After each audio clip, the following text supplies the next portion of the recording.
أعوذ بالله من الشيطان الرجيم. بسم الله الرحمن الرحيم. ولو رحمناهم وكشفنا ما بهم من ضر للجوا في طغيانهم يعمهون. ولقد أخذناهم بالعذاب فما استكانوا لربهم وما يتضرعون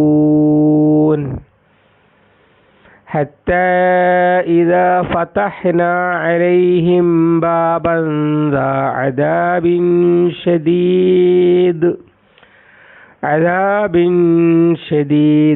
إذا هم فيه مبلسون. അള്ളാഹുൽ സൂറത്തുൽ മുഅ്മിനൂൻ 75-6-7. വലൗ റഹിംനാഹും, നാം അവരോട് കാരുണ്യം കാണിച്ചിരുന്നുവെങ്കിൽ,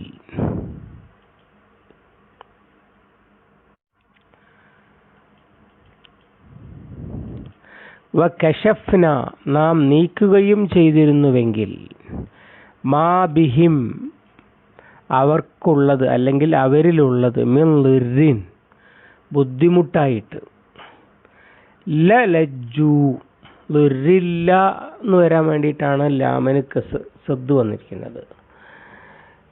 ലജ്ജു, അവർ മുഴുകിപ്പോകുമായിരുന്നു അല്ലെങ്കിൽ അവർ ആണ്ടിറങ്ങുമായിരുന്നു എന്നൊക്കെയാണ്. ലജ്ജ, ബഹറുൻ ലുജ്ജി എന്ന് പറഞ്ഞാൽ ആഴമുള്ള കടൽ. സൂറത്തു നൂറിൽ അള്ളാഹു ഉപയോഗിച്ചിട്ടുണ്ട്. അങ്ങനെ ആഴത്തിലേക്ക് ഇറങ്ങുമായിരുന്നു, ആണ്ടിറങ്ങുമായിരുന്നു. ഫീ തുഗയാനിഹിം, അവരുടെ ധിക്കാരത്തിൽ, യഅ്മഹൂൻ, വിഹരിക്കുന്നവരായ അവസ്ഥയിൽ. വലഖദ് അഖദ്ന, വലഖദ് അഖദ്നാഹും, നാം അവരെ പിടികൂടിയിട്ടുണ്ട്, ബിൽ അദാബി, ശിക്ഷ കൊണ്ട്, ഫമസ്തകാനു, എന്നിട്ടവർ താഴ്മ കാട്ടിയില്ല, ലി റബ്ബിഹിം, അവരുടെ റബ്ബിനോട്, വമാ യതളറഊൻ, അവർ വിനയമുള്ളവർ അല്ലെങ്കിൽ കീഴ്വണക്കമുള്ളവരാകുകയും ചെയ്തില്ല. ഹത്താ ഇദാ ഫതഹ്ന,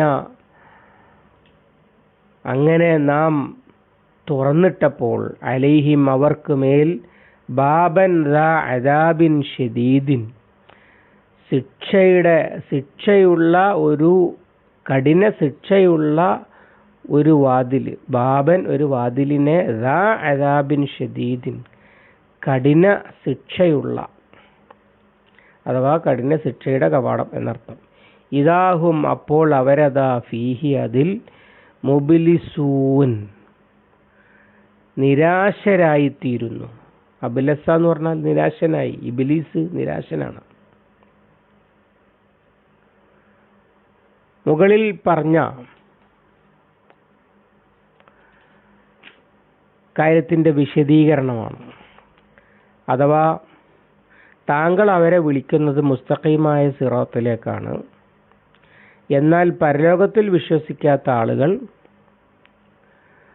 മുസ്തഖീമായ ആ സിറാത്തിൽ നിന്ന് പിണങ്ങി അകന്നു പോകുന്നവരാണ്.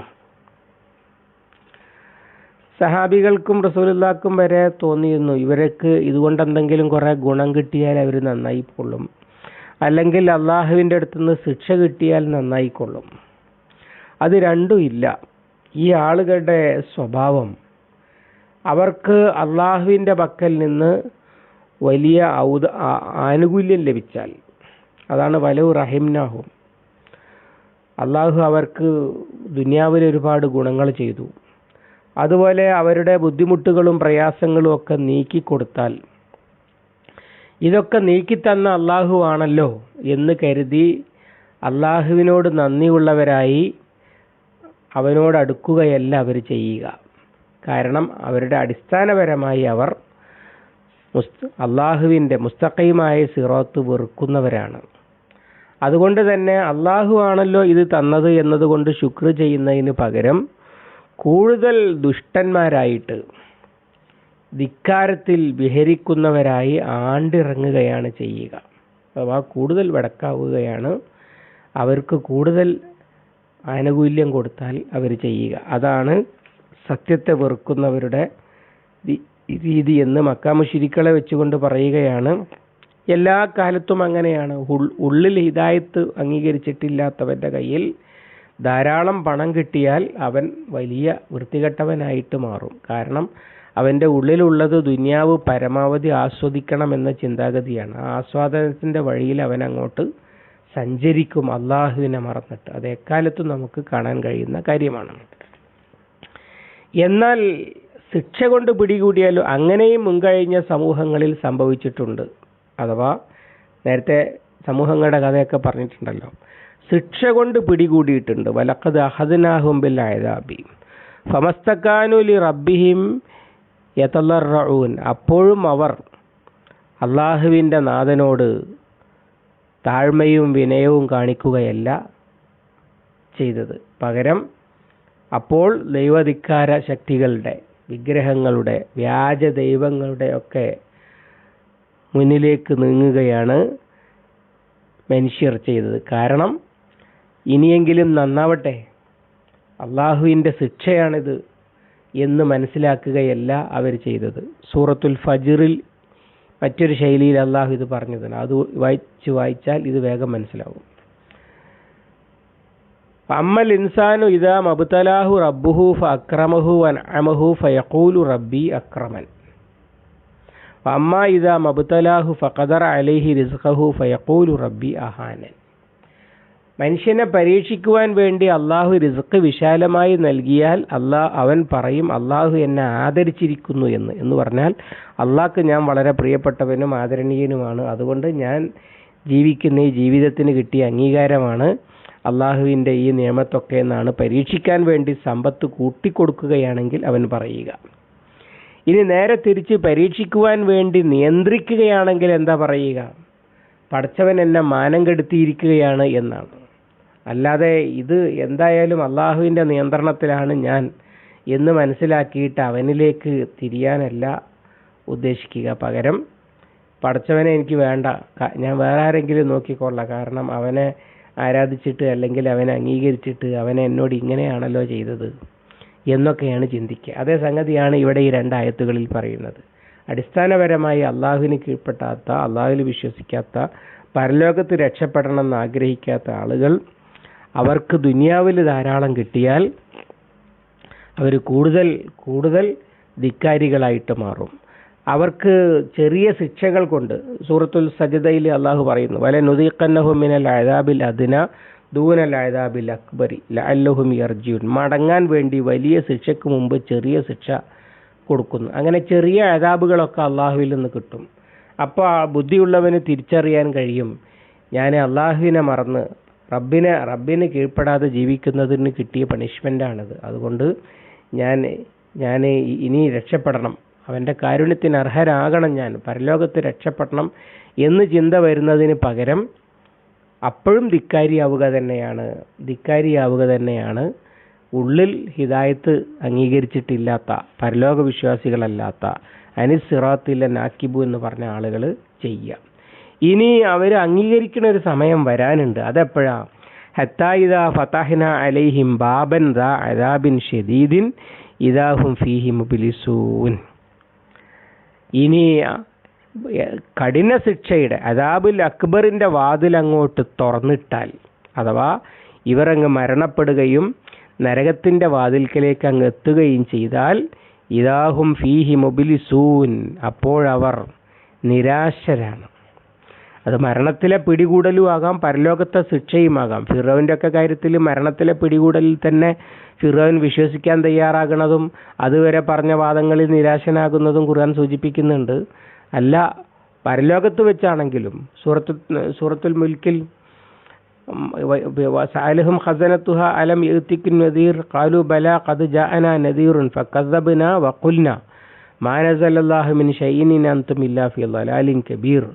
ഞങ്ങൾക്ക് മുന്നറിയിപ്പുകാരനൊക്കെ വന്നിരുന്നു എന്ന് പറഞ്ഞ് അതൊക്കെ കേൾക്കായിരുന്നു, അനുസരിക്കായിരുന്നു എന്ന് പറയാണ് അവിടുന്ന് ചെയ്യുന്നത്. അതുപോലെ തന്നെ അവർ നലിം വിളിയും കൂട്ടണത് ഇന്നാ കുന്ന ലാലിമീൻ, ഞങ്ങൾ അക്രമികൾ തന്നെയായിരുന്നു.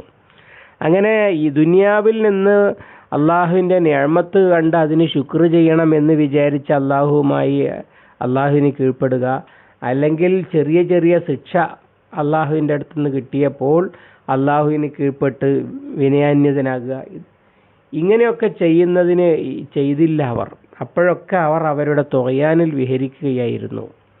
എന്നാൽ യഥാർത്ഥമായ കഠിന ശിക്ഷ അങ്ങോട്ട് കാണാൻ തുടങ്ങുമ്പോൾ ഈ വീരവാദം പറഞ്ഞ ആളുകളൊക്കെ നിരാശരായിട്ട് മാറും. എന്നിട്ട് അവർ ഖേദിക്കും. അവർക്ക് വഖാലു ലൗ കുന്നാ നസ്മഉ ഔ നഅഖിലു മാ കുന്നാ ഫീ അസ്ഹാബിസ് സഈർ, ഞങ്ങൾ കേൾക്കുകയും മനസ്സിലാക്കുകയും ചെയ്തിരുന്നെങ്കിൽ ഞങ്ങൾ ഈ നരകശിക്ഷയിൽ എത്തുകയില്ലായിരുന്നു എന്നൊക്കെ പറഞ്ഞ് കരയാണ് പിന്നെ അവർ ചെയ്യുക. അല്ലാതെ അവർ നന്നാകാൻ പോകുന്നില്ല. കാരണം അവർക്ക് സന്മാർഗം വേണ്ട, സന്മാർഗത്തോട് വെറുപ്പാണ് അവർക്ക്. ആ ആളുകളുടെ മാനസികാവസ്ഥയാണ് ഈ പറയുന്നത്. ഈ പറഞ്ഞ കാര്യങ്ങൾ, അല്ലെങ്കിൽ അള്ളാഹുവിനെ മനസ്സിലാക്കാൻ യഥാർത്ഥത്തിൽ ശിക്ഷ വേണോ? യഥാർത്ഥത്തിൽ അള്ളാഹുവിൻ്റെ ദുനിയാവിലെ ശിക്ഷ കിട്ടേണ്ടതുണ്ടോ? അല്ലെങ്കിൽ അള്ളാഹുവിങ്കിൽ നിന്ന് പ്രത്യേകം വല്ല ആനുകൂല്യം കിട്ടേണ്ടതുണ്ടോ? ഇല്ല. മനുഷ്യൻ എങ്ങനെയാണ് മനുഷ്യനായത് എന്ന് സ്വയം ഒന്ന് ആലോചിച്ച് നോക്കിയാൽ തന്നെ ജീവിതം മുഴുവൻ അള്ളാഹുവിന് ശുക്ർ ചെയ്യാനുള്ള നിഅമത്തുകൾ ജീവിതത്തിൽ കാണാൻ കഴിയും. അതേ സംബന്ധിച്ചാണ് അടുത്ത ഏതാനും ആയത്തുകൾ. ഇൻഷാ അല്ലാഹ് അടുത്ത ദിവസം അള്ളാഹു അനുഗ്രഹിക്കുമാറാവട്ടെ. اللهم علمنا ما ينفعنا وانفعنا بما علمتنا ربنا زدنا علما وفهما ودقة ونظرا اللهم اجعل القرآن ربيع قلوبنا ونور صدورنا وجلاء حزننا وذهاب همنا وغمنا ربنا تقبل منا إنك أنت السميع العليم وتب علينا إنك أنت التواب الرحيم واغفر لنا يا غافر المذنبين صلى الله على محمد وعلى آله وصحبه وسلم والحمد لله رب العالمين.